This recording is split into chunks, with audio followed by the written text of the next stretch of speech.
Hi guys, this is my second video of the Underworld tutorial showing you how to complete the Underworld event. For this video we'll just carry and attack the towers.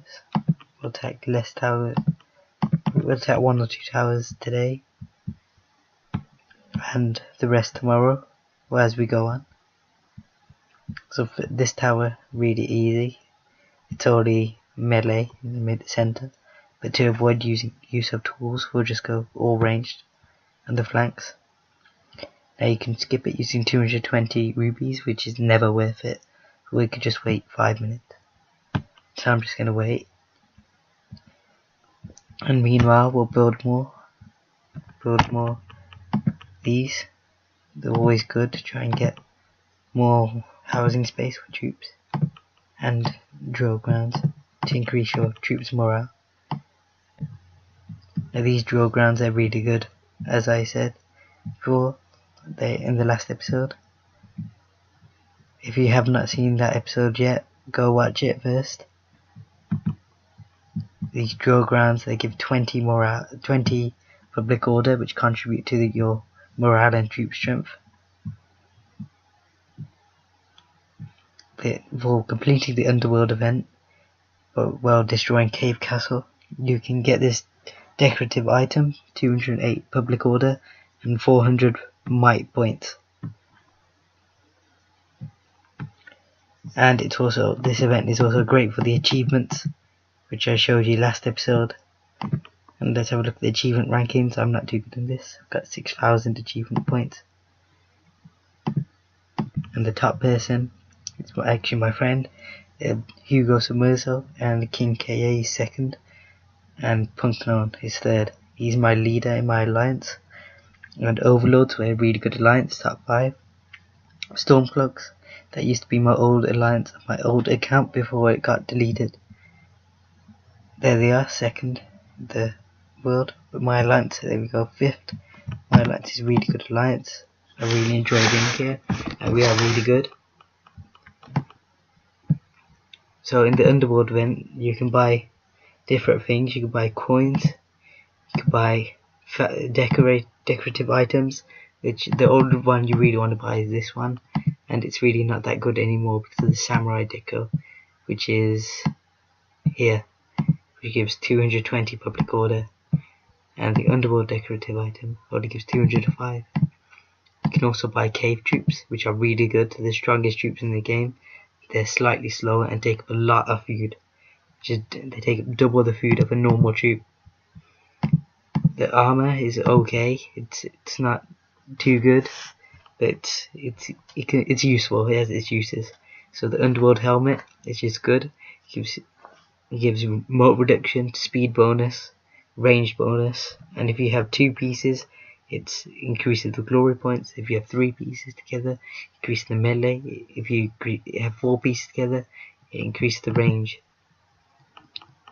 The Ring of Light, you can also buy runestones. It reduces the gate protection, wall protection, and increases melee. Really not too much of a good piece. And this is just a nicer look for your castle, which I will never buy because it's a waste. This is rune gold for master level. You can buy this decorative item, which is really not too good. This cave breastplate, it's okay, but it's not too good either. This rock splitter, this is not that much of a good piece either for what it's worth, but this is really hard event, and very few people have done it. Someone I know who's done it though, they're in another alliance, a good friend of mine. They're in this alliance right here, Frankenstein. I don't really have too many friends in this alliance, but I do have a few friends, but most of them do not like my alliance, and we get attacked a lot by them, as I showed you in the report last video. Just have a look at my alliance here. They're really good. Australian 1 server. I'd recommend joining them. They're a really good alliance. We are quite active, but some people are away on holidays and other stuff, and some people aren't I've quit the game. We own a king tower and a metropolis, which gives a food bonus, and the king tower gives an attack bonus on the metropolis and capitals. There's only 2 capitals on the Australian server at the moment, and the royal capital will spawn soon. Current owners of the capital are one of our allies, Kevin P. He owns this capital here. It allows you to recruit special units, but it's kind of obsolete now with the new glory titles where you can recruit the special troops anyway, so it's kind of pointless. He has some very nice decorative items in this capital, and it's very prized possession of his. There's also another one, the leader in Fire Peaks, the leader of Frankenstein, 7th Best Alliance in the server. That's their name. This person has their capital there, and it's the only capital in Fire Peaks. There's only 2 capitals on the server, one in Fire Peaks, one in green. There it is. Really good. I'll never understand why they build a marketplace there. It's capitals you want to protect. It allows you to train special troops, the cultist troops. Looks like our tower hit is done. It's landed. Only 2 losses, 3 runestones, so that is good. Not many runestones towards the beginning, as I said last video, but they all add up, and towards the end you get quite a lot. So we'll just attack this resource village. The level 1 and 2 resource layers are really easy. I always recommend attacking them as much as possible. You don't really get too many losses in the resource villages. They're really good. And it helps you if you don't have a lot of resources from the kingdoms. You can just attack resource villages and use the resources from there.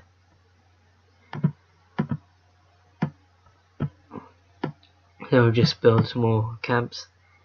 Always try and have at least, I think 130 is the minimal amount that you can complete the event with, and you need as much morale as possible. Lowest I've done it with is 160%, but I always try and aim for 180%.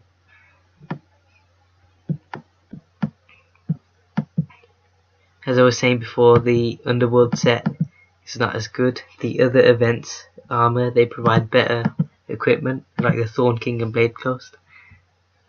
I'll show you some equipment from there now. These 2 are from the Thorn King.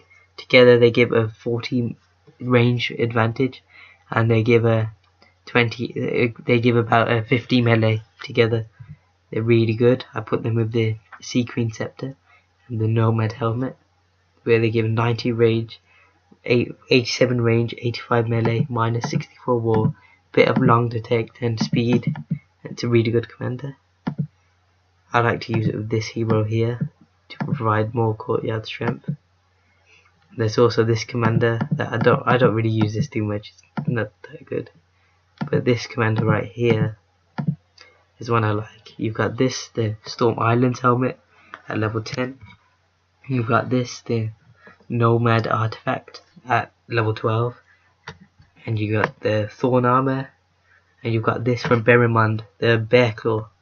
Or it's called the Bloody Claw. It's really good. And it gives you 90 range, minus 56 gate, 45 melee. And it's really good commander. I use it quite a lot, especially in Storm Islands, Hunting Islands. Okay, looks like that's landed. And that will be all for this episode. Thanks guys, thanks for watching.